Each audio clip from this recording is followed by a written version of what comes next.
हाय. तर आज बघूयात उपासाला चालणारे थालीपीठ किंवा डोसे पण म्हणू शकताय. तर मी भगर घेतली, त्याला 1-1.5 तास पाण्यामध्ये भिजवून ठेवली होती. छान भिजले. मग ते 2-3 पाण्याने स्वच्छ पाण्याने धुवून घ्यायची. मग एका मिक्सरच्या भांड्यामध्ये काढून घेते मी ते बारीक करण्यासाठी.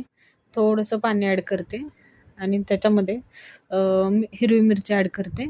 जसं तिखट हवं आहे आपल्याला तसे टाकू शकताय. 4-5 मिरच्या टाकल्यात, चवीपुरतं मीठ टाकायचं त्याच्यामध्येच आणि थोडंसं शाबू ॲड करते मी. हा ऑप्शनल आहे, टाकायचं असेल तर टाका, नाही स्किप केला तरी पण चालेल. माझ्याकडे होता थोडासा शाबू भिजवलेला, तर मग मी ॲड करते त्याच्यामध्ये आणि मिक्सरला लावून छान ग्राइंड करून घेऊयात. एकदम स्मूथ पेस्ट करून घ्यायची त्याची, म्हणजे छान थालीपीठ होतात. चांगलं बारीक करायचं आणि त्याला थोडेसे शेंगदाण्याचे कूट पण लागेल, तर थोडेसे शेंगदाणे भाजून घेतले आणि त्याचं थोडंसं मोठं कूट करायचं. 1-2-3 चमचे त्यामध्ये कूट ॲड केले.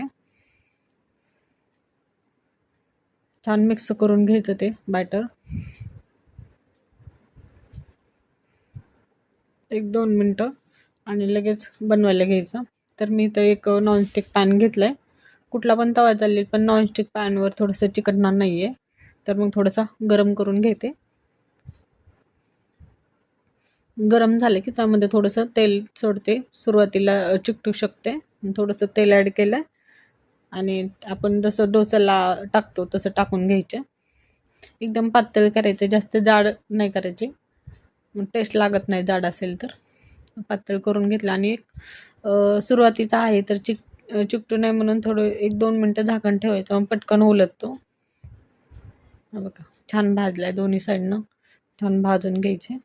थोडं तेल ॲड करते, साईडून थोडं सोडलं तेल की छान भाजते. दोन्ही साईडनी छान भाजून घ्यायचं थालीपीठ. हे बघा छान कडक आणि क्रिस्पी झाले.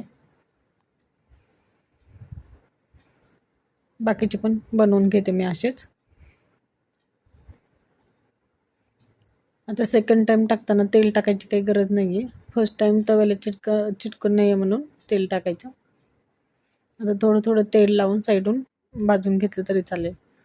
गॅस मोठा ठेवायचा, त्याच्यानंतर छान म्हणजे कच्चा राहत नाही आहे. मोठ्या गॅसवर पटकन भाजून होते.